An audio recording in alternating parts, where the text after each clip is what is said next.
What's going on, guys? Wesley back with another video, and today I'm going to teach y'all how to properly care for brown and green anoles. Since I see so many people sticking them in 10 gallons, they end up dying, etc. So stay tuned and watch the video.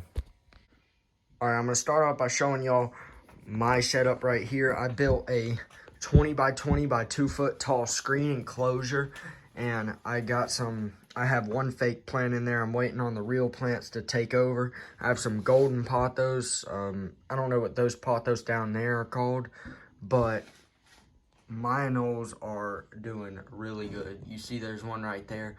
I just had a feeding time. I have the UVB light and the lights that I talked about in my last video. But yeah, let's get into this video. I'm going to talk about their care, and stay tuned. All right, we're going to start off with their care right here. Basically, how I'm going to put it is, as adults, these guys, if you can feed a leopard gecko and you can take care of a leopard gecko, not take care, but if you can feed a leopard gecko, then you can feed these guys. They eat basically the same thing. You're going to want to cover their stuff in calcium. For these guys, since they're only about that big, they're little hatchlings. I have 3 of them, and I go to my backyard. I have a light, and I catch bugs with a cup, and I put them in here. Small moths, little fruit flies and stuff that fly up to the light. It works great for them. They eat every single night. That's one thing you will not have to worry about with these guys is feeding time. They're going to eat pretty much every single time. Maybe unless it's a stressed adult.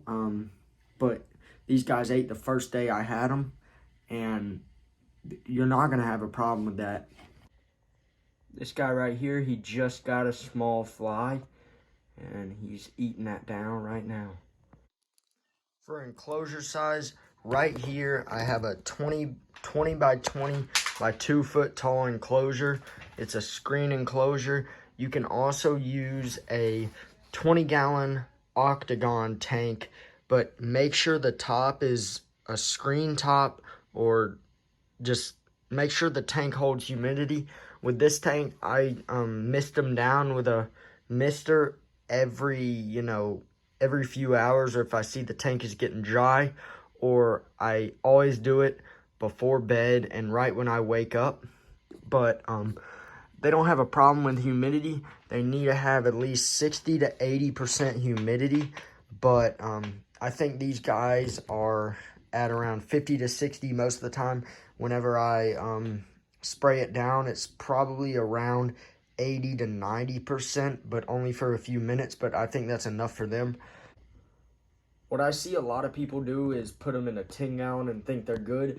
As babies, a 10-gallon is fine, except the height isn't there. Adults, they are just too big for a 10-gallon. You do not want to stick them in that, or they're going to be very stressed.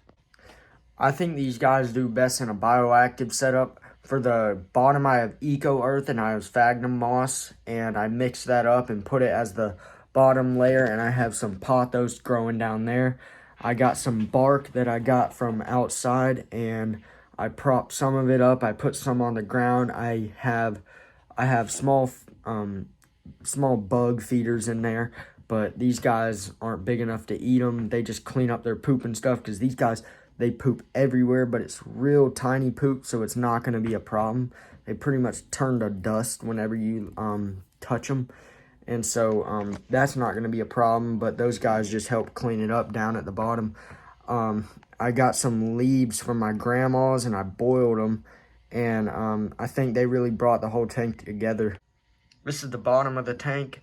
As you can see, that piece of bark.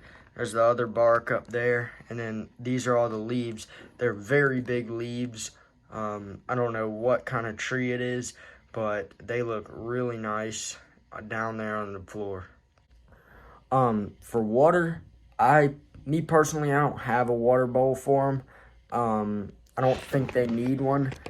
Whenever you mist down their tank, they drink the water from the plants and stuff, and they haven't died on me. I've had them for 2 weeks now. They've been really good, actually. They eat every night. They're going to be good pets as long as you take care of them good. These guys like a heavily planted tank. They love the cover. I got these guys from the condos that I go to down in Florida, and they basically just live in cover. They don't feel safe without it, but these guys are learning to be less skittish around me. I go in here whenever it's feeding time, and I feed them with my hands sometimes, and they seem to not be as skittish around me no more, but it's still gonna take some time. But that's basically about it for the video. If you want these guys, you can literally just go to the local PetSmart and you can buy a green, brown anole and like a long-tail grass lizard. You can buy those for like $5 to $10 at your local pet store. I just go and catch these guys and I'm not spending $5 on them, and I don't want an adult. I like raising stuff up from babies.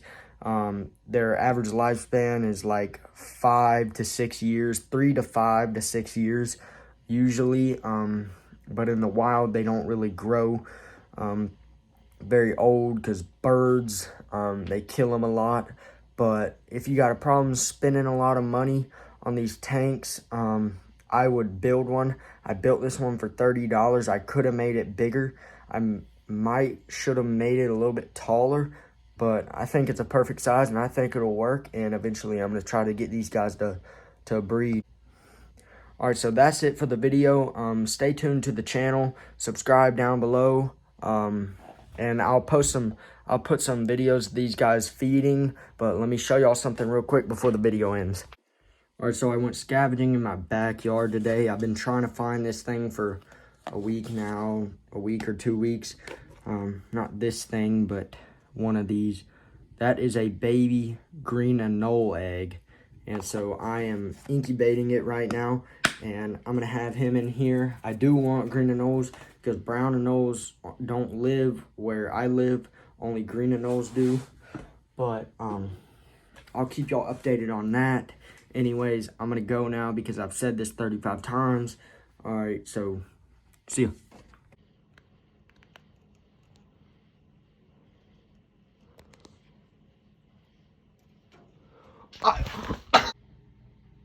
Whoa.